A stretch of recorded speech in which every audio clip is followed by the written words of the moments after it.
Warmongers have met in Paris, and peacemakers have met in Riyadh. How those debates turn out is going to, I think, change the geopolitical landscape of the world. A tectonic shift is underway right now, and how these two meetings turn out and what results as it comes about as a result of them, I think is something that is going to profoundly change the world that we have.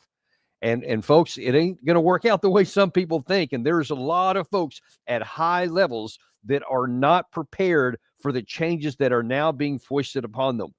Now, we're going to start off in Riyadh, where the United States and Russia met for the first time officially since before this war began. The United States was led by the Secretary of State Rubio. The Russian side was led by their Foreign Minister, Sergei Lavrov. After the meeting was over, we got the first hint of really what all this was about and what we can expect to come when Secretary Rubio outlined 4 outcomes from this meeting today. We've agreed on 4 principles that I think are important. The first is that we're going to appoint our teams respectively to work very quickly to reestablish the functionality of our respective missions in Washington and in Moscow. For us to be able to continue to move down this road, we need to have diplomatic facilities that are operating and functioning normally. The second point is that we're going to appoint a high-level team from our end to help negotiate and work through the end of the conflict in Ukraine in a way that's enduring and acceptable to all the parties engaged. The third point is to begin to work at a high level as well to begin to discuss and think about and examine both the geopolitical and economic cooperation that could result from an end to the conflict in Ukraine. Obviously, we'd have to see that conflict come to a successful and enduring end in order for that to be possible. And the last thing we agreed to is that while our teams are going to be working on all of this, the 4 of us who were here today, the 5 of us that were here today, are going to remain engaged in this process to make sure that it's moving along in a productive way. Now, this meeting was ostensibly to talk about ending the Russia-Ukraine war. And the fact that it existed at all is a testament to just how significant things have changed in the United States and ergo in the Western world. You may recall that we showed on our channel some number of months back a soundbite of then Secretary of State Blinken, who was asked if he had talked to Sergei Lavrov anytime soon. And he mocked that, well, I mean, I've talked to him on the side of a certain meeting, but that's it. I mean, we're certainly not going to talk to him, as though that was some measure or mark of elegance, as though that were strength somehow, like that to dare to talk to the Russian side is like looking down my nose. And of course, I wouldn't do that. That was always an absurd thing to do and has harmed international relations, has harmed American interest abroad. It has kept the risk of conflict between Russia and the United States alive when it should have been taken off the board a long time ago. And perhaps most consequential, at least in the near term, is it has resulted in hundreds of thousands of Ukrainian men to be killed, whole sections of their country handed over to or taken, not handed over, taken by the Russians, and entire cities literally turned to dust. That is the enduring legacy of the Biden administration, and by extension, on the Western world, because the rest of NATO fell in line, the rest of Europe fell in line. Nobody would talk about Russia. Nobody would talk to Russia, rather. Everyone instead just took the easy path and demonized Russia. So we held that up as an element of something that's sophisticated, that powerful. That's what strong people do. They don't talk to their enemies. They wait until they come to us on their knees. Well, that would be fine if that's the way it worked. And it used to be the way it worked. And I think probably part of the reason that it was that way is because that's how it was earlier, especially after the Soviet Union dissolved, that the U.S. could just literally tell people what they wanted to do. And they would either do it or we would tell them pound sand. I mean, George Bush was a famous one for that. He blew off both our own allies in Europe and definitely just ignored the heck out of anybody in Russia with NATO expansion, with the war in Iraq in 2003. I mean, we made enemies all over the place, but we were so powerful and strong, we just frankly didn't care. So we did whatever we wanted until they came to us, and they always did. It's not 1990 anymore. It's not 2003 anymore. It's now a completely different situation here. And if anybody needs any more notice other than the fact that they met, it's also what he talked about there. So as I said, the conditions there, entry level, where everybody's like, all right, here's the first discussion to end the Russia-Ukraine war. But now that you see that the two sides seem to be talking about a whole lot more than just the Russia-Ukraine war, and in fact, that only had about 25% of the mention. He said that they wanted to appoint teams to reestablish functionality in the embassies. So he says, all right, we're going to not just have this one conversation. This is the start of a reconnection of normal relations, diplomatic relations between one of the world's biggest economic and military powers. It's just normal relations. So that's number one. And that was mentioned first, and that's important. Second was that they're going to appoint a team to end the Russia-Ukraine war. Appoint a team. So it's almost like, oh yeah, and this thing about this war, yeah, we're going to get somebody to talk about that very soon, and we'll get back to that. Anyway, moving on, then they move to number 3, which is, this is probably the most important one: examine the economic and geopolitical cooperation that could result after the war is over. This should be ringing loud and clear all over the Western world. The United States and Russia are already mentally moving beyond the Russia-Ukraine war. And the Trump administration is putting behind it everything that the Biden administration worked so painfully to destroy. I mean, let's be honest about it. And the fact that not only did we never talk to the Russians, we never had any kind of an achievable military plan, diplomatic, economic, or otherwise. We just had actions that we threw out there that just kept the war going.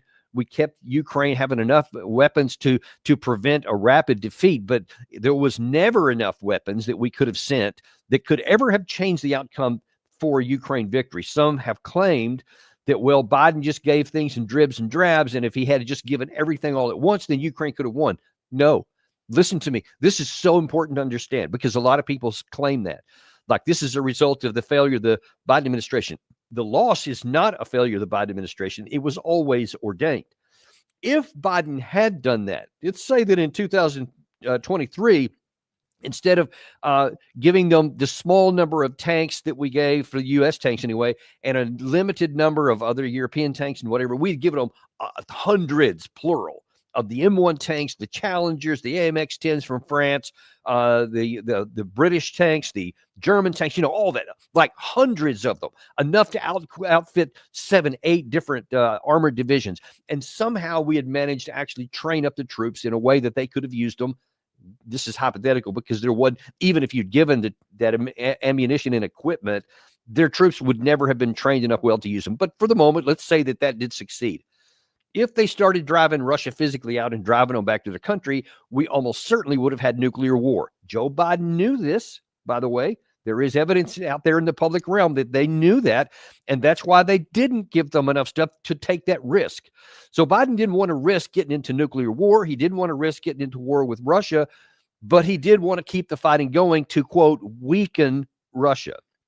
Now, as I've told you 100 times, and we'll do it one last time here, not only did we not weaken Russia, Russia is now stronger than it was militarily before, substantially stronger. And that is going to be something we need to deal with for a long time.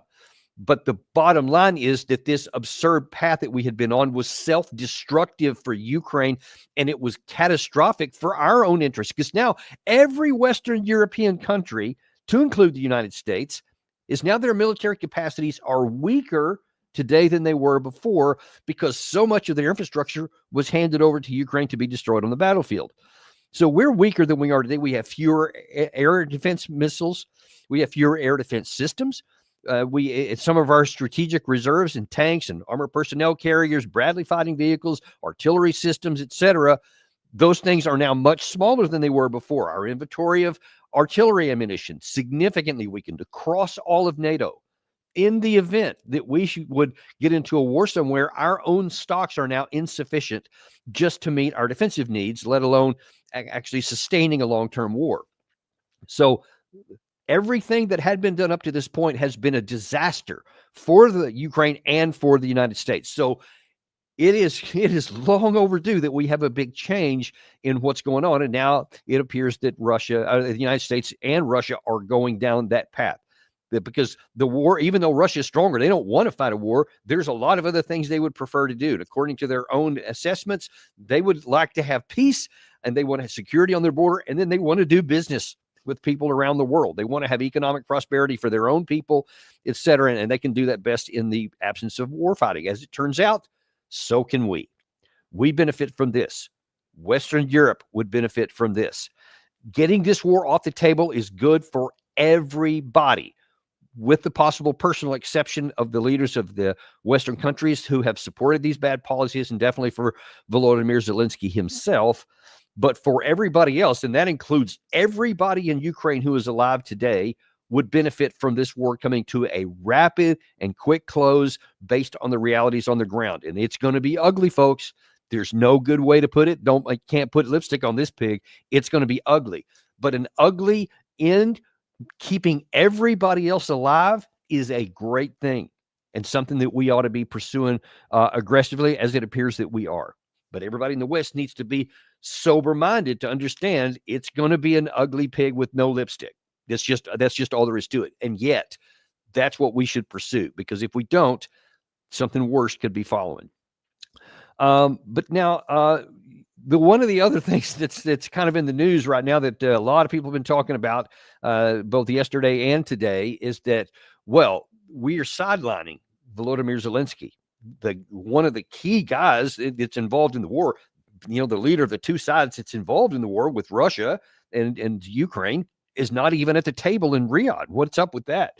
Well, Rubio had a bit of a claim that wasn't the case, but then he kind of actually said it was. No one is being sidelined here, but President Trump is in a position that he campaigned on to initiate a process that could bring about an end to this conflict. And from that could emerge some very positive things for the United States, for Europe, for Ukraine, for the world. But first, it begins by the end of this conflict. And so the only thing President Trump's trying to do is bring about peace. And the only thing Zelenskyy wants to do is to prevent peace. Look, I know that's a thing that gets a lot of people unhappy, but I mean, those are the facts, folks. He doesn't want to end the war. He wants to continue the war, because if he ends the war, then his power can almost certainly kind of come to an end, because in any scenario that the Russians would agree to, it's going to have to require the Ukraine side to conduct a presidential election. A lot of talk already is that maybe we can get to an end of war declaration or through negotiations possibly by April. More on that later. But then there would have to be an election, so that Russia wouldn't sign any kind of an official document until maybe October, when there would be an election, the results of an election, a presidential election in Ukraine. Because as you may know, Zelenskyy's term of service came to an end, and I think it was May of last year, and they've had no more elections. So his constitutional term ended, and he didn't leave office, and he didn't have another election. And people can say, well, they're on martial law, and so they shouldn't do it in wartime. That's irrelevant to the conversation. Maybe they should, maybe they shouldn't.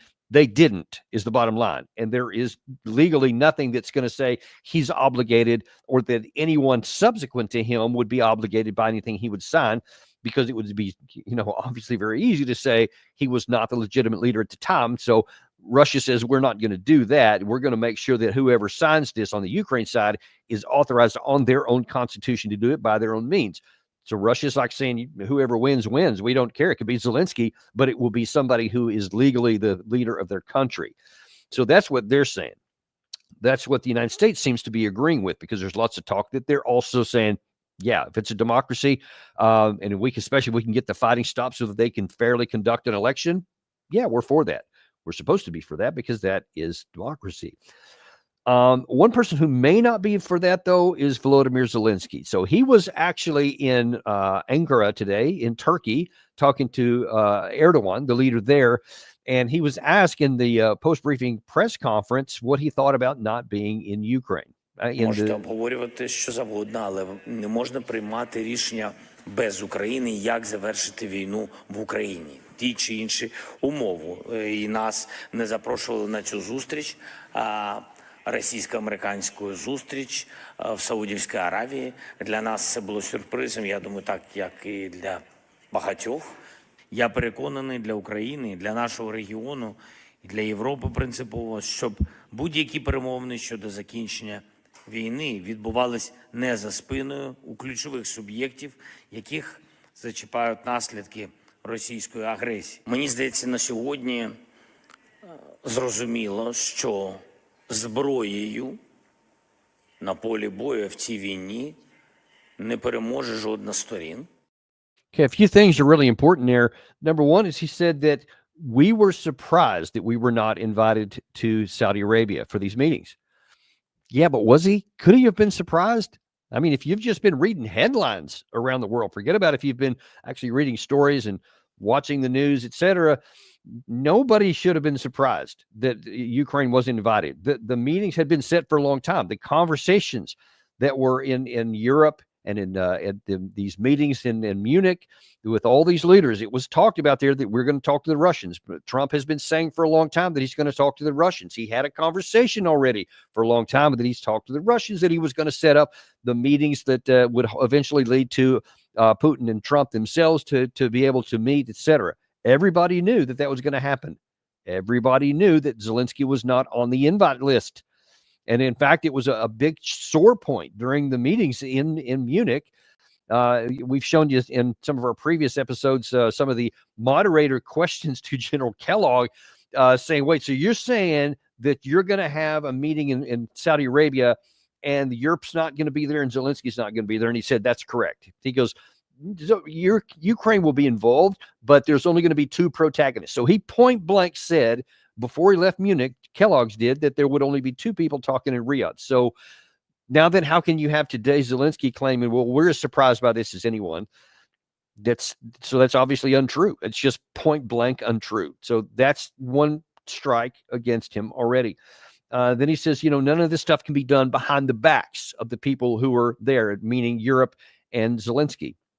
And listen, we have to be honest here. And sometimes, it's not a movie to where you have to be polite. It's not, a formal event where you have to be kind to somebody, maybe if you don't like them.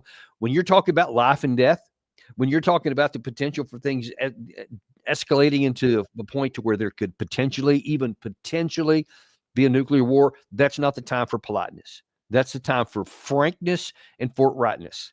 And as I alluded at the beginning of this episode here, there is a 3-year-long track record that Europe and both in the previous administration in the United States were abject failures in everything that led up to this point that we're in right now.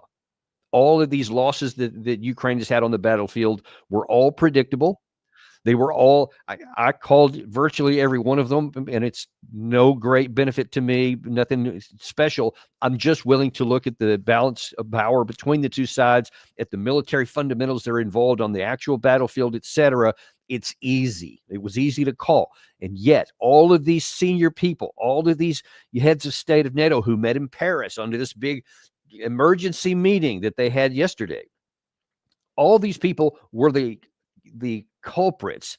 They were the architects of all of this failure. Now, why would the incoming Trump administration and the Russians, who are the primary protagonists, because without the United States, none of this war would have been supported. It would have ended long, long time ago. So we have kept it alive, and we can bring it to an end. So if you're talking about these two protagonists here, Vladimir Putin and Donald Trump, why would they want to have an equal seat at the table? The guy who had made the worst political decisions and diplomatic decisions in Volodymyr Zelenskyy, who at least on 4 major occasions ejected diplomatic into this, that he could have either prevented the war from starting or ending it after it did start in a number of places, and has refused every time. Why would that guy, the same guy who went on Piers Morgan and said, hey, give me nuclear weapons, the same guy who, after Pete Hegseth said that NATO is not on the table, said NATO is still on the table. That guy, why would you want him in a meeting with you when you're going to discuss what's coming next? You wouldn't, because he can't act rationally. He can't. And the European people, even though they are rational actors, but they have this mentality that says only conflict with Russia. Russia is evil, period, point blank, end of story. You can't negotiate with evil, all that kind of stuff. Why would you want them at a table where you're trying to come to an end of a negotiation to end the conflict? Now, Europe has always been following behind the United States in the last 80 years, since the World War II was over. That's just been the reflexive way of things. And I'm sure that's going to work out here too. As a matter of fact, we had Gary. I'm going to give you a little bit out of order here. I'm going to go to Keir Starmer next. He made a statement last night where he said, as he was heading into this meeting in Europe, that he understood that some things were different. In this clip you're about to see here, the first thing he's going to talk about is that the U.S. delegation to Munich said that there's going to have to be a lot bigger carry and a heavier lift by the European NATO members than there has been in the past. So he's going to address that first, but then he's going to talk about what he thinks should come next in the Russia-Ukraine war. The issue of burden sharing is not new, but it is now pressing. And Europeans will have to step up, both in terms of spending and the capabilities that we provide. On Ukraine, we're at the very early stage of the process. Europe must play its role. And I'm prepared to consider committing British forces on the ground alongside others if there is a lasting peace agreement. But there must be a US backstop, because a US security guarantee is the only way to effectively deter Russia from attacking Ukraine again. So I will go to Washington next week to meet President Trump and to discuss what we see as the key elements of a lasting peace. Now, interesting things here. So the first part, he has conceded, yes, Europe has to do more for NATO. So we're going to have to step up that spending. But then he says, but we still need troops on the ground to keep Russia from attacking into Ukraine in the future after some kind of an agreement is met.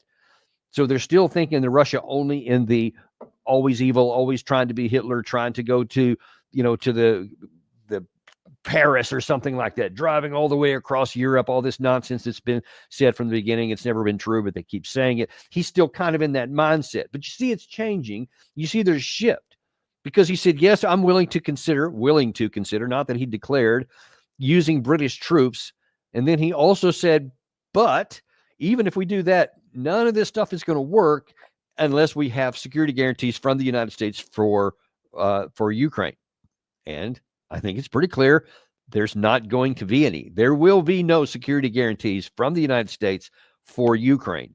The United States, President Trump wants to end this war. He wants to get it off the table so we can get to the things that Rubio just outlined are the most important things for him, which is an improvement and back to normal relations with the nuclear superpower in Russia, so that we can have stable relations and positive and peaceful conditions within Europe, within our allies there. We also want that. But it's not going to be going down the old path, which was an utter disaster. It's going to be going down the new path. And at the end of that, he said, and I'm going to be going to Washington next week to talk to Trump. Wonder how that one will go. So that coming out of the warmonger group, all these 8 European leaders who have been doing nothing but wanting to keep the war going the entire 3 years before Trump came in there. And I assure you with all conviction, had Kamala Harris won instead of Trump, all of them would still be singing the same song they had for the previous 3 years. We have to double down. We have to keep going, etc. So now then there's, as J.D. Vance said, a new sheriff in town. And so there's going to be a new set of rules. And if Europe is going to be following the United States, then they're going to have to follow in a different direction, because these guys are still trying to go in a different direction. Now, the fact that you've heard almost nothing coming out of Paris, where the warmongers met, tells you that they are probably coming to recognize, as we heard Keir Starmer admit here, maybe that path isn't the best one anymore, and we're willing to consider alternatives. And I very highly suspect that when he comes to Washington, he's going to be singing a different tune than he was last night. We'll see how that works out. But somebody who's not going to be singing a different tune and will be singing the same tune is the Russian side. And Sergei Lavrov addressed one of the issues also, I think, yesterday that Keir Starmer raised here about the possibility of having a negotiated settlement that includes Western troops. I really don't know what they have to do at the negotiations table if they still want to trick the conflict into freezing for a while. while staying true to their habits of continuing the war, then why should they be invited to the table at all? So you see that from the Russian perspective, why should that he said they, and I think in that context they meant both Zelenskyy and Europe. That he said they've been nothing. All of them have been nothing but suggesting a military conflict from the beginning. So if someone's negotiating it in, they don't have any place in that. But on the specific issue of the troops that are involved, he added this: deployment of armed troops from NATO countries under any different flag, under an EU flag or under national flags, doesn't change anything. It's unacceptable to us. And listen, folks, again, we're in power politics here. There's no right and wrong. There's no this person's morally correct and this person's not, because those things don't matter. Not for war and peace, they don't matter. Obviously, morality matters tremendously amount in anything that you're doing and how you conduct your affairs and how you live your life. But war itself doesn't care about that. It doesn't care who is right. Somebody could be absolutely 100% morally correct, true, proper, and good. But if the other side has the balance of power on its side, and we've seen this unfortunately happen many times in history, that side will win a conflict and it will defeat the good side. That's just a fact. And so when we're talking about how should we end this war and how can we get it off the table at the least cost of life, at the least cost available on any category for the Western side, we have to acknowledge ground truth reality. And right now, the ground truth reality is that Russia is irrevocably on the power side, on the advantage. And that advantage grows by the week. It keeps getting stronger and stronger while the Ukraine side shrinks on a daily basis as well in the opposite direction. So the balance is continuing to shift. And we see that playing out even on the battlefield there. After about a 2-week, it wasn't a pause actually, but a slowdown in the Russian advance here in the last 48 hours, it's picked back up. And in some areas, it's accelerating even what it was before this slowdown that had happened. So everything is continuing to fall apart on the front lines here. And the longer this goes on, the greater the risk and the possibility that the Ukraine army could collapse and it could fall apart. So you can see time is not on the Western side. Time is not on the United States. It's not on Trump's side. It's not on Europe's side, NATO side, Zelensky's side. It's not on our side, because if we keep holding out for something that's unattainable, and you have Sergei Lavrov telling you this idea of having peacekeeping troops that are Western troops, that are many of them are NATO troops, it's a complete non-starter. They won't even contemplate it. So they won't have any kind of an end of fighting negotiated settlement if that is something that we're pushing for. And if we keep hoping for that and saying, no, we're going to keep it on the table, then Russia's going to go, okay, you can keep it on your table. It ain't coming to my table. And we'll just keep doing what we've been doing, which is fighting on the front lines. We'll just continue to move to the west. The longer you wait to come to an agreement, there won't be any dividing line. Just look at any map right now. Go to the Institute for the Study of War. Even though they have terrible analysis, they got great maps. And it'll show you where the front line is right now. So go look on where that is today. And especially if you watch this at some point in the future, take a look at where the line will end up. Because we could have a negotiated settlement right now by just saying, all right, we accede to reality. We're going to get this off the table like as fast as possible. And we're going to agree to Russia's minimum terms that we can live with, which they're saying, which Putin has said from 14 June. We've talked about that a lot of times. If we don't, and if we say, but we want peacekeepers, Western peacekeepers as part of this thing to separate the two sides, then Russia will just say nope, and we'll just keep going to the west. And until that finally comes into reality, then that's where it's going to end up. And there'll be a whole lot more people dead, and there'll be even less Ukrainian territory left under Kiev control. That's just the reality of it. But it's not just the Europeans who can't seem to come to that reality. You have one of the biggest, most popular figures in America, former CIA director, former four-star general, David Petraeus, seems to be even more disconnected than they are. There has to be a security guarantee. I can't imagine that Ukraine could agree to anything that did not include a robust security guarantee.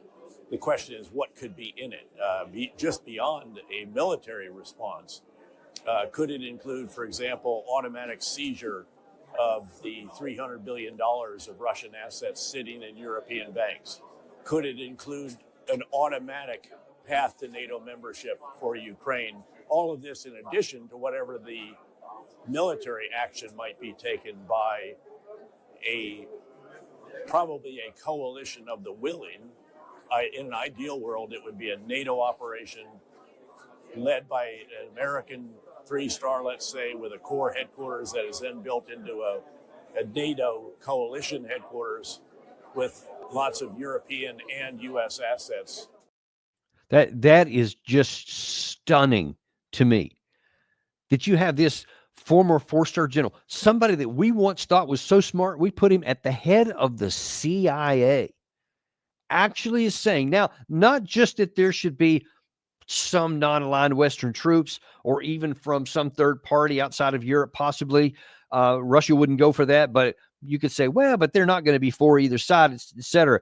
He's going so far as to say a NATO mission on the border with Russia with an American command in the auspices of NATO. And he thinks that's plausible. That is insane. Russia went to war because of the prospect of having NATO on their border. And you think that they're going to allow any kind of a situation that would insert NATO-backed troops on the physical border with Russia? It is beyond absurd that he would even suggest such a thing. All that's going to do is make Russia fight harder and push more. And short of the introduction of foreign troops, not just support, but troops, there is no possibility that the Ukraine side by itself can prevent Russia from conquering even more territory, even if it takes a long time, even if they continue fighting and dying in large numbers, they can still shovel more people into the breach there.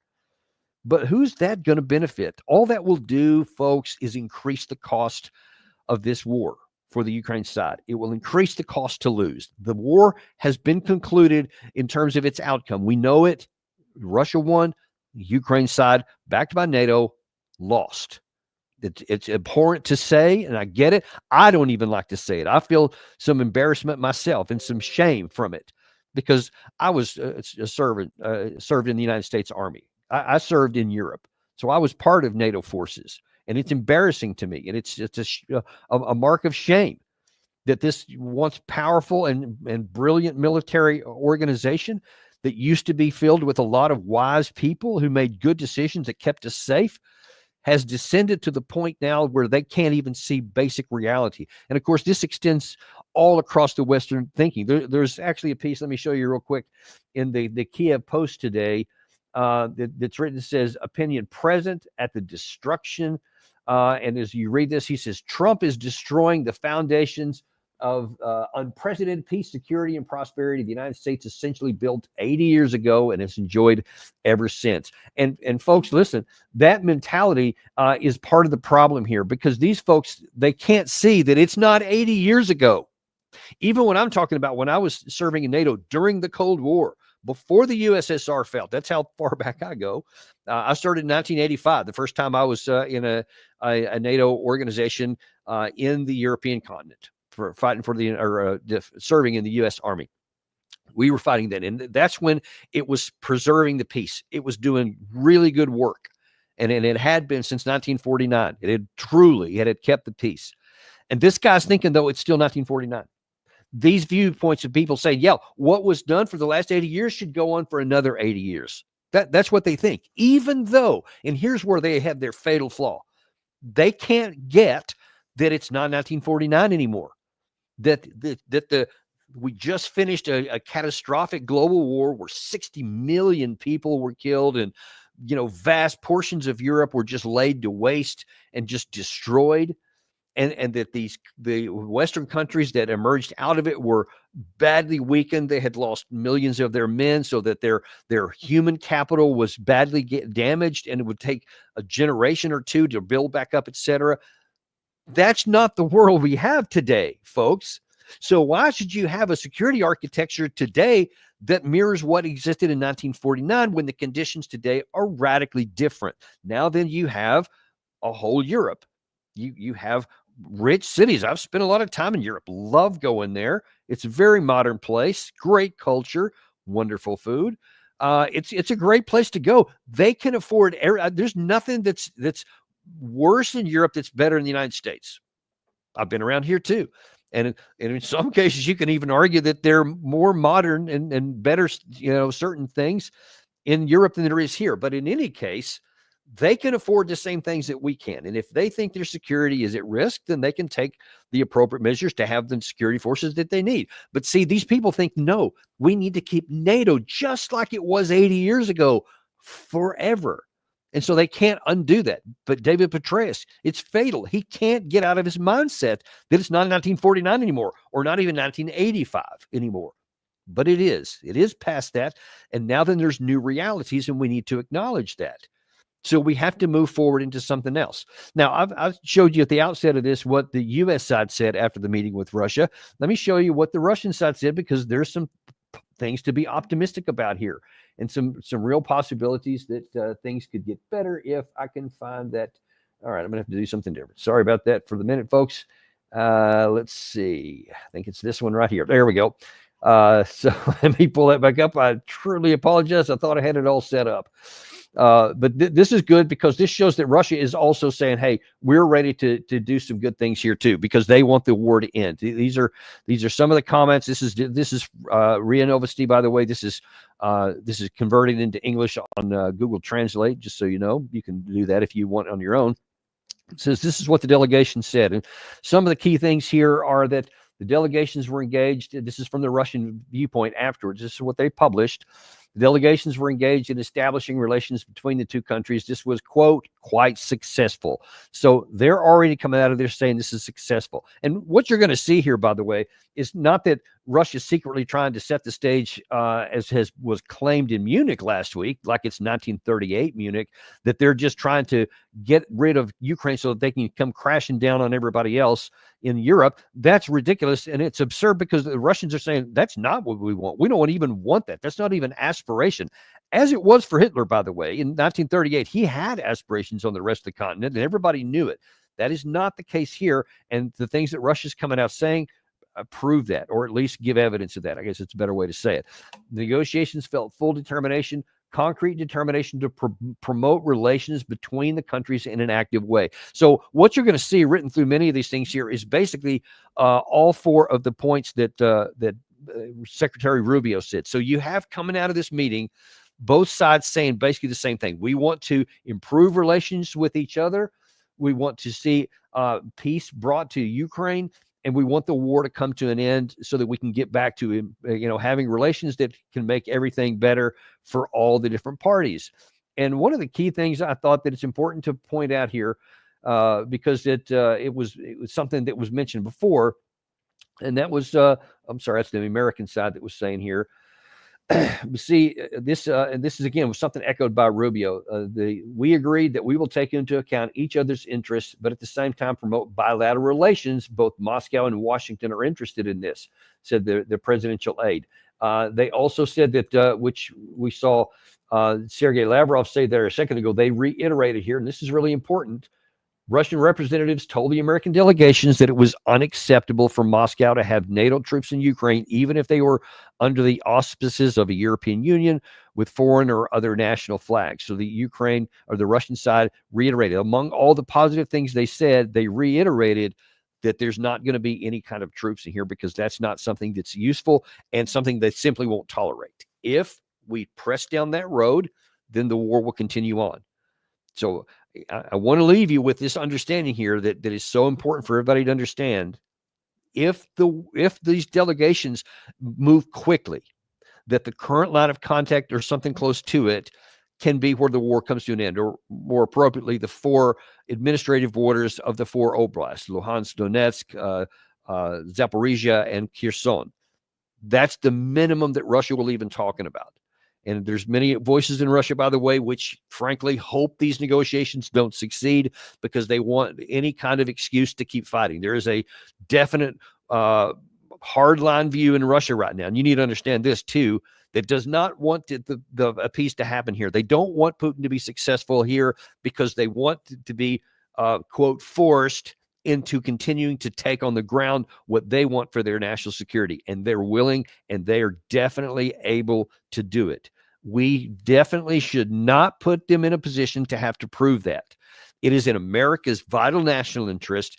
It is in America's national interest, and it is in Ukraine's vital national interest to get this war off the table as soon as possible, whatever Zelenskyy thinks. And if it comes down to it, where Zelenskyy says, I don't care what you say, Mr. Trump, I'm going to keep fighting, then I think that Trump should be ready to do the really hard thing, because it'd be hard domestically as well as internationally, to say, okay, you're a sovereign country. You're the head of the country. You can do what you think is in your best interest. I'm going to do what's in my best interest. We will no longer from this day forward provide any more weapons, ammunition, or support. Any personnel we have in your country will be withdrawn back to our forces, and we will wish you luck. And then we'll see how it goes from that point forward. Because as abhorrent as it may sound to my Western friends, to do anything besides that, to continue the fiction that we're going to support Ukraine, to be unwilling to have the tough concessions necessary to end the war where it is now, will almost certainly result in hundreds of thousands of more Ukrainian men being killed, and the line going, we don't even know how far it could go, up to the Dnieper River. It could include Odessa. It could include Kharkiv City. It could even put the Kiev itself back in the crosshairs again. All those things are possible if we don't reach a negotiated settlement right now while we have the chance. That's how important this is, and that's what is on the table here right now, what we need to be careful about. Thank you very much for watching today. I really appreciate it. And as this thing develops, believe me, every time there's any further developments, any other comments, any other statements, and as this thing does evolve, we will be right here with you to give you some great commentary, great guests who are very well connected with this, both in the United States and in Europe, until we get this thing off the table. Thank you very much. We'll see you on the next episode of Daniel Davis Deep Dive.